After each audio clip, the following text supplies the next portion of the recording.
Computer runs a program, it takes an input, it spits out output. But what happens when events happen in the middle of execution? Well, we could keep checking for all possible events, or we could handle interrupts. In this video, we'll be introducing interrupts as they pertain to Arduino, Python, and MicroPython, but many of these concepts apply to other languages as well.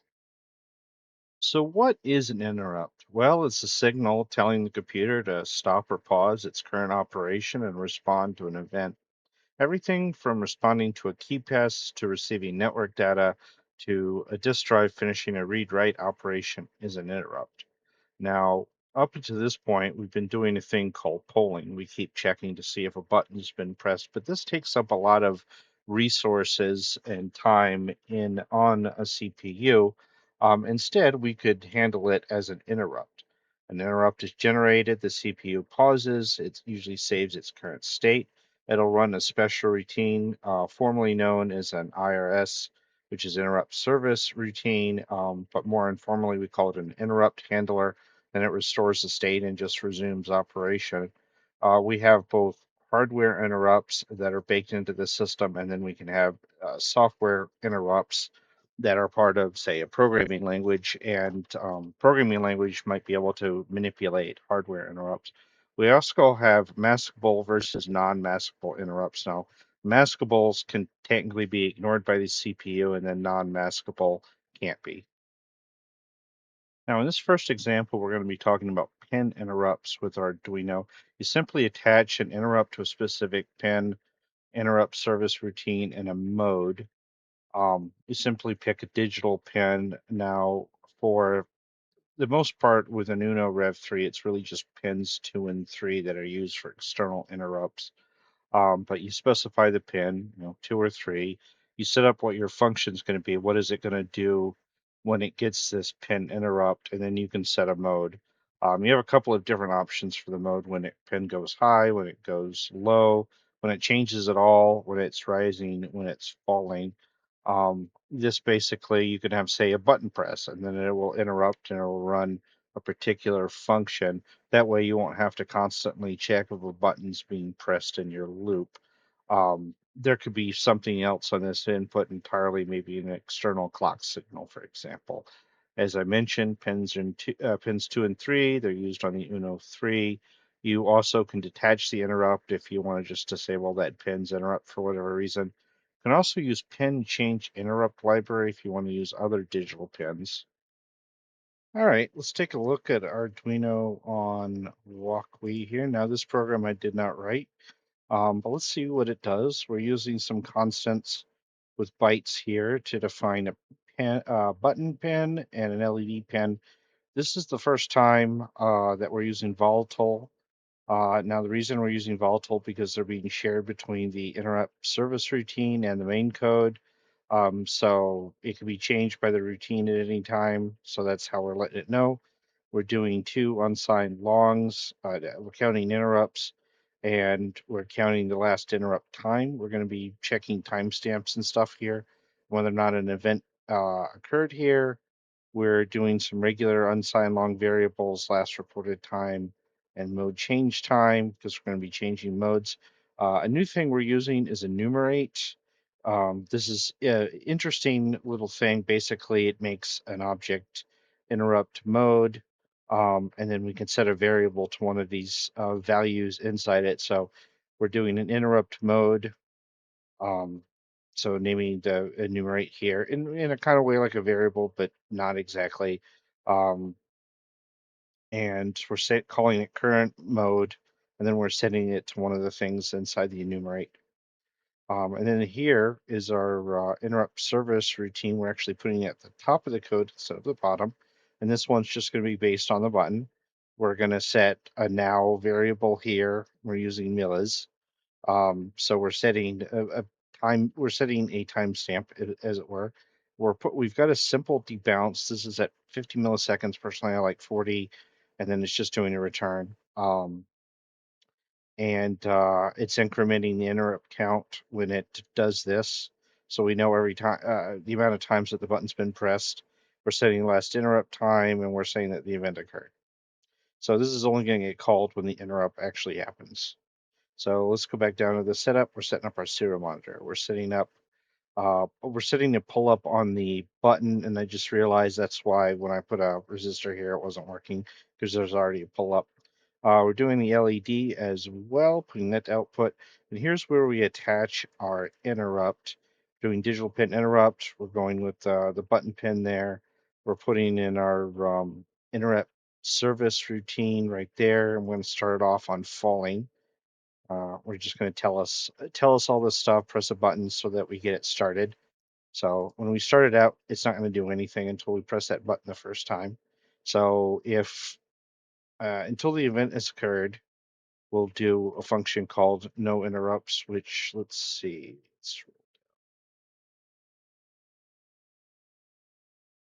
is no interrupts.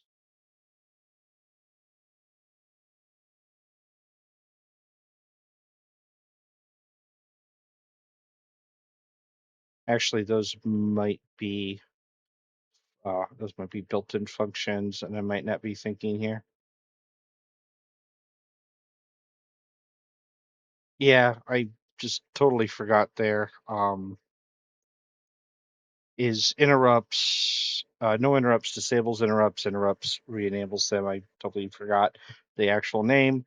So yeah, going back up here, that's what it is doing. If event is occurred, no interrupts. That way, sets the count, the timestamp, resets the flag, re-enables interrupts, um, toggles the LED, and then if it is detected the event is occurred, this whole if thing happens. Um, and then every 5 seconds, it's going to print all this information, like we see at the status report, number of interrupts. All right, let's actually turn. It's still doing the status regardless if we hit the button. Let's hit the button. Okay. Now, sometimes that's partially because of the mode. It might do two.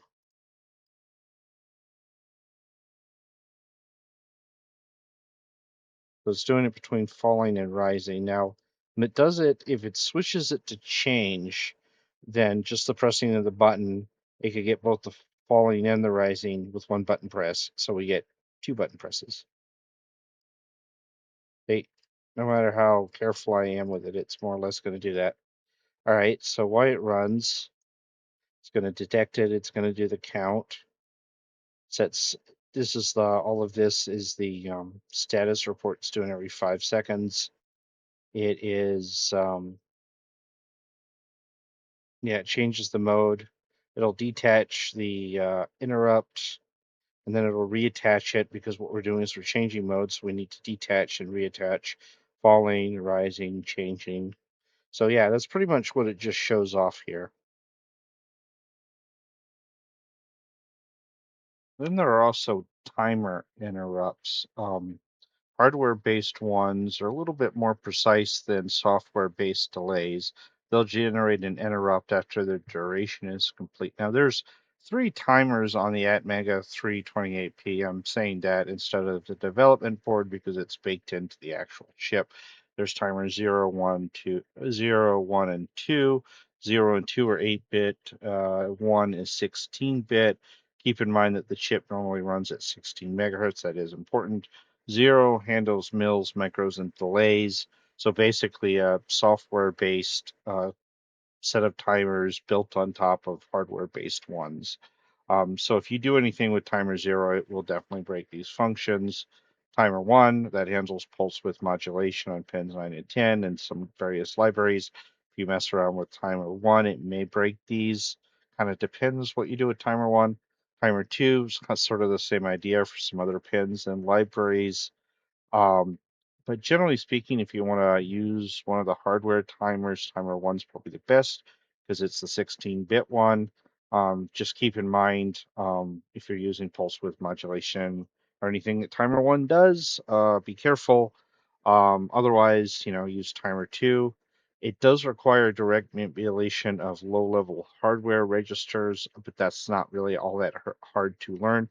And in fact, I'll be covering these more in depth in a later video. You should probably you'll want to, when you do this, you'll disable interrupts, you'll set your registers, and then you'll re-enable.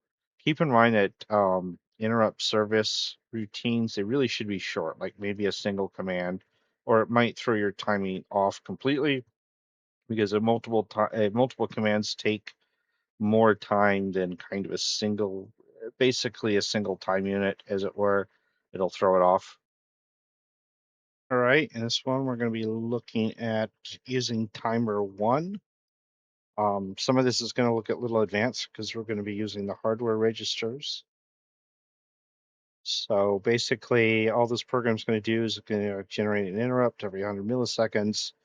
Its LED is going to blink once a second. It's going to use the timer tick specifically. So we're setting up a constant. We're setting up our volatile variables up here, our interrupt service request here at the top. And this is setting up for the timer one, comparator A vector, I believe is what that stands for. It's going to increment our timer ticks. It is going to do a little bit of an if statement there because we're trying to determine basically when 1 second has passed. Um, for 1,000 milliseconds, I believe. Yeah. And if 1 second's elapsed, and then true. And then we're using a void. We're doing our setup timer up here. Um, we're using CLI that disables interrupts here in the setup. We're setting our hardware timers up here, which is why they're in a kind of funny color.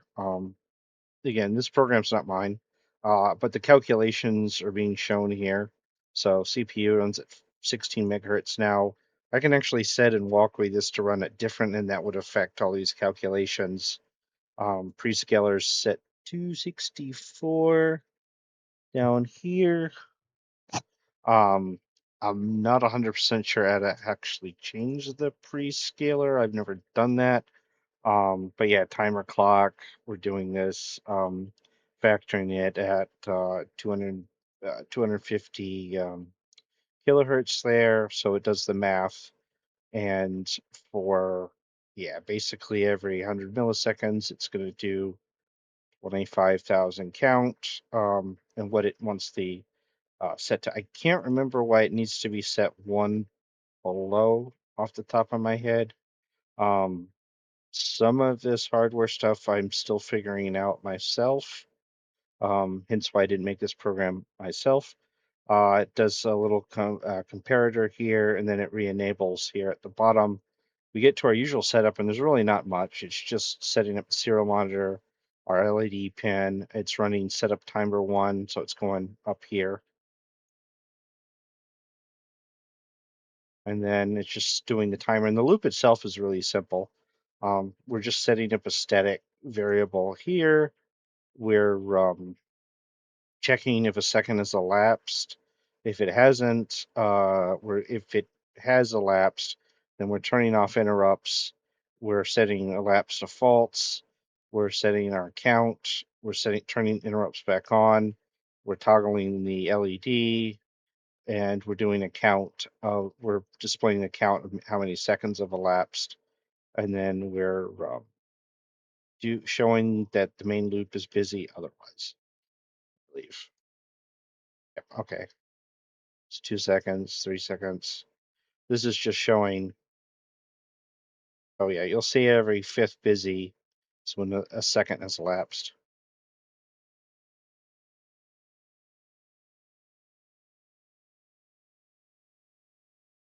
Then we have watchdog timers. Now not gonna go into too much detail here about watchdogs. That'll be a later video. But a watchdog is a special timer, and it's meant to take an action if a program hasn't attended to it after a special duration, a short duration.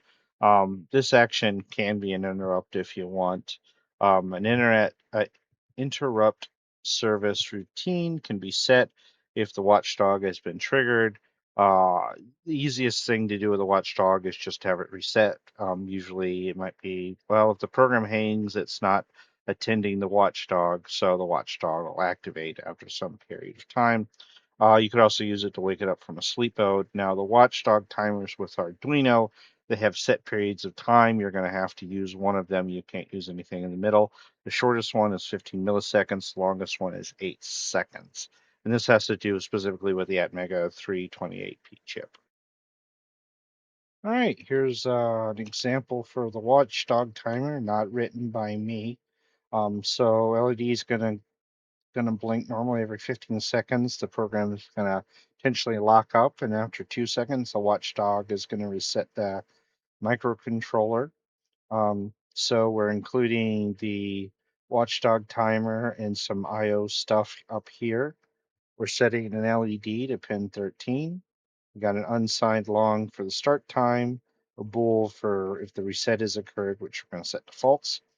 We're going to check reset cause.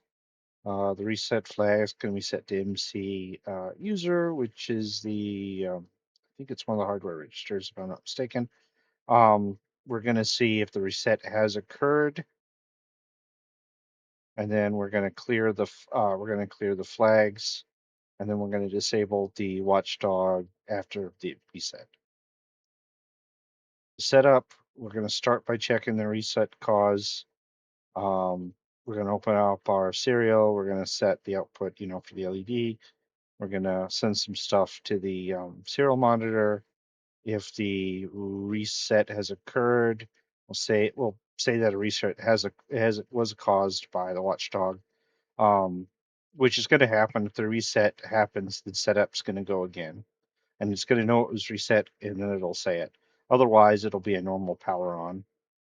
Then we're going to enable the watchdog with a 2-second timeout here. Remember, this can go from 15 milliseconds to 8 seconds. And then we're going to set up a start time here. We're going to set up a static last blink with 0. We're going to feed the watchdog here at the very top. You can call this feed, service, kick, whatever floats your boat. Pet. I've heard 100 different things. Attend, maybe. I don't really have a really big fan of Kick the Watchdog, but everything else floats my boat. Blink it every second here. Um, we're going to set the last blink again. We're going to toggle the pen. We're going to say how long it's been running. Now, eventually, after 15 seconds, we're going to hang and do absolutely nothing. We're going to go into an infinite while loop. Now, normally without the watchdog, it would just hang and do nothing. We would have to exit out. However, we have Mr. Watchdog or Mrs. Watchdog or whatever you want to use here, and it will trigger the watchdog if after 2 seconds the program hasn't reset that flag. So with a regular loop, it should go through here every second. It suddenly skips 2, it triggers the watchdog. So let's see what happens. So it's actually doing it every second approximately.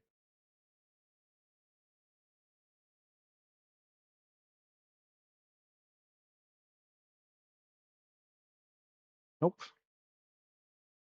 Yep. It reset. It told us it reset, and it kept on going. Good watchdog. Now, moving on to Python, keep in mind that interrupts, especially hardware-based things, are more of a low-level thing. Python focuses more on being a high-level language. As a result, we deal with things like signals, exception, threading, async cancellation. Now, signals in Unix, Linux are things like control codes, like hitting Control C to interrupt a program, for example. With threads, you can't directly stop threads per se, or not at least you can't stop them safely. You kind of set something like a flag and they keep checking that and then they'll sort of stop themselves. When dealing with asynchronous operations, you can cancel asynchronous tasks, so because you're not doing one thing at a time anyway. Otherwise, external interrupts like say keyboard presses are handled through exceptions. And then we have MicroPython. Now, a lot of things work pretty much the same they do in Python, except that MicroPython is meant to work with direct access to hardware. So you've got those interrupts, GPIO interrupts, timer interrupts, etc.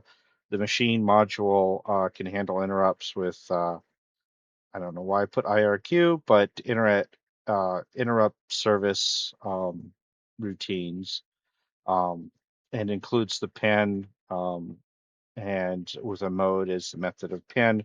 In this case, it's dealing with machine is dealing with objects and methods, and then including whatever your interrupt handler is. Oh no, sorry, it is IRQ method. My bad. Um, so interrupt request, yeah. So yeah, trigger, and then you set your pin object and your IRQ, your method there, and your handler. In this case, still, your routine should be short, fast, non-blocking. Any kind of logic should probably be external to the routine. Timer interrupts, they can be set up with a timer with the machine module. Pretty simple, actually, maybe even quite a bit simpler than they are with classic Arduino. There's options for low power, deep sleep, all the stuff that's in ESP32 models, because there's a special ESP32 module library. I'm not actually sure which it qualifies as, but it's pretty easy to simple up, set up. MicroPython, there's a number of considerations. There's no operating system in the strictest sense. So there's no scheduling, very limited resources, limited RAM, CPU, etc. And there can be some potential real-time requirements there as well. All right, let's look at MicroPython on a Pico with a GPIO interrupt. In this case, we just have a standard push button attached to GP15. We've got power on one side, we've got ground on another. I know I'm going to get yelled at if I don't color code these wires correctly. All right, so what is it doing? Well, we're using the machine module and importing pin. We're importing time. I think we could also do micro time too. We're using the onboard LED in this case. We could probably change that if we really wanted to. We're setting our pin. We're putting in a pull up resistor already built in, so we don't have to do an external one. We're setting our interrupt count to 0, our press count to 0, release count to 0, our event pending defaults. So and remember, dynamic data typing for all of these. We're also setting up a little debounce timing. Now, again, this program is not mine. We're setting up a function, specifically an interrupt service routine on the particular pin. Let's see. Do we have pin defined somewhere here? Oh, never mind. It'll be down here. Okay. Because it's our parameter. But yeah, we're setting global variables with all of this here because we want them to be accessible to the entire program. We're setting now variable. We're doing our debouncing here.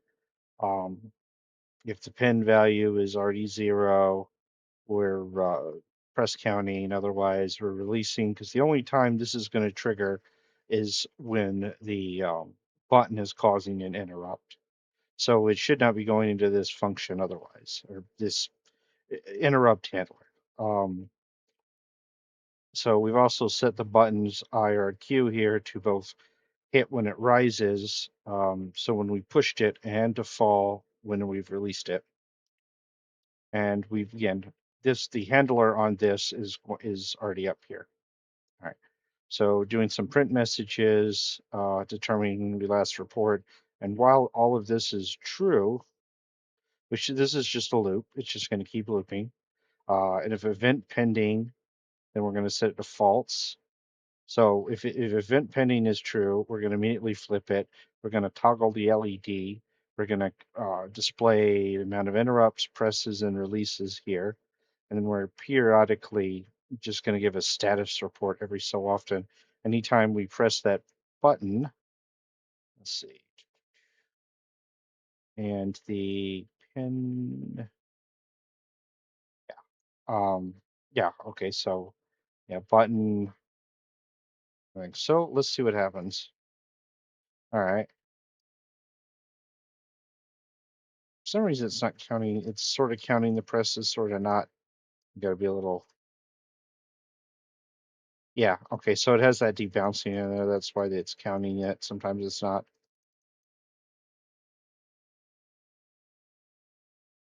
All right, we're looking at MicroPython on a Pico and just going to show you timers working. We're importing pin and timer for machine, importing time. We're setting up our LEDs. We're just doing the onboard. We're not using a button or anything. Um, Setting the tick count, 1 second flag, because we want to be doing everything 1 second. We're setting up our timer callback here, setting up globals. We're incrementing tick count, and we want to know every 10 times under millisecond, which is a second, and then we're setting our flag to true. We're creating our timer, hardware timer here, which again, a lot easier in MicroPython than in Arduino.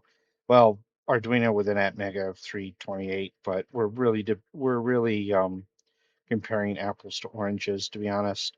We're telling it to fire every 100 milliseconds because we're doing it at a frequency of 10 hertz. So, 1 hertz would be once a second. 10 divide 1 second by 10, and that's 100 milliseconds. Um, and we're setting a periodic timer and then setting our callback to call the timer call back up here. So we're just doing this. We're saying what we do. We're doing an infinite loop here. Um, we're still going to be doing stuff while this, and then the timer is going to interrupt every so often. So let's see what this does. Okay, see, interrupts every 10 ticks.